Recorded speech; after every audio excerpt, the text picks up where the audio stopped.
And welcome back to KWBJ. Now time for sports. And replacing Chris Hunter as a familiar face, we have Philip Booter, our very own KWBJ news reporter and anchor. But you're in another seat, different spot for you. Totally different.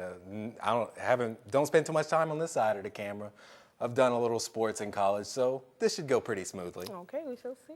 LSU continues their journey to Omaha, the first obstacle in their way, winning the SEC tournament. The Tigers defeated Alabama in their first postseason game, but dropped the next one to Arkansas. The loss set LSU up with a rematch against Alabama in the losers bracket in an elimination game. Let's take you to Hoover, Alabama.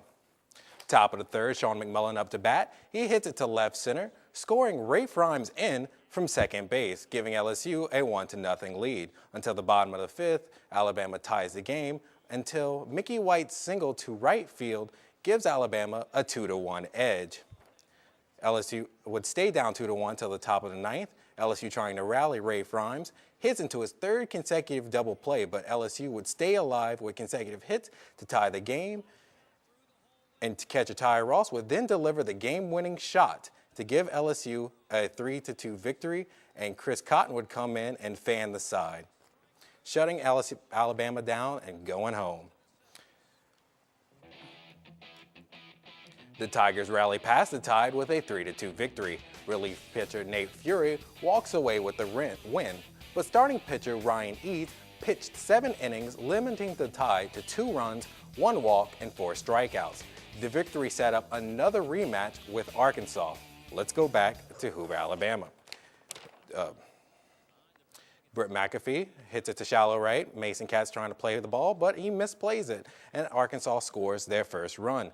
LSU would not strike back to the top of the sixth, with Christian Ibarra singling into left field.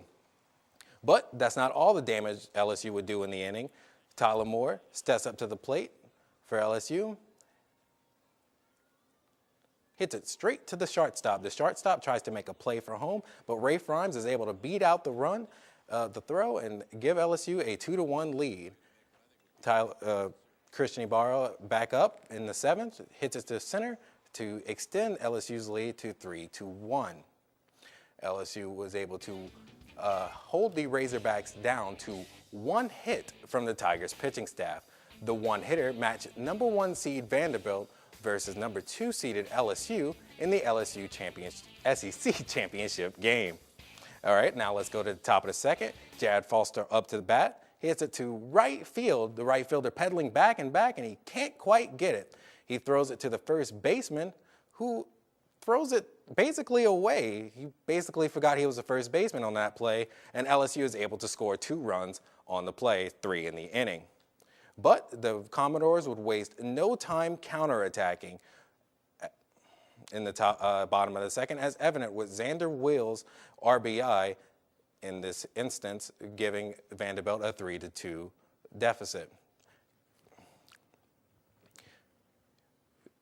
Jared Foster would hit the ball into fourth, give another RBI, and the bases are loaded in the top of the seventh with Vince Conde hitting it into center, giving Vanderbilt 2 more runs, leading them to tie the game. The game stayed tied 4-4, with neither team able to get the lead until the top of the 11th, with Chris Chambra's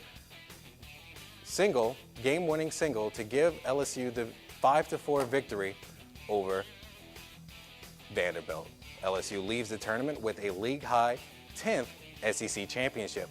4 Tigers landed on the SEC baseball tournament all-tournament team, including closer Chris Cotton, third baseman Christian Ibarra, outfielder Jared Foster, and designated hitter Sean McMullen. The Tigers move on to host the NCAA Regional beginning May 31st against Jackson State at 3 p.m. Mississippi State, South Carolina, and Vanderbilt are the other SEC teams also hosting regionals. The NCAA also announced the national seeds for the collegiate baseball tournament. North Carolina won the top spot. Vanderbilt emerged as the number 2 seed, and despite winning the SEC tournament, LSU could only climb as high as the number 4 seed. The SEC will have the most teams representing its conference with 9. The selection of the 8 super regional hosts will be announced June 3rd at 11 p.m.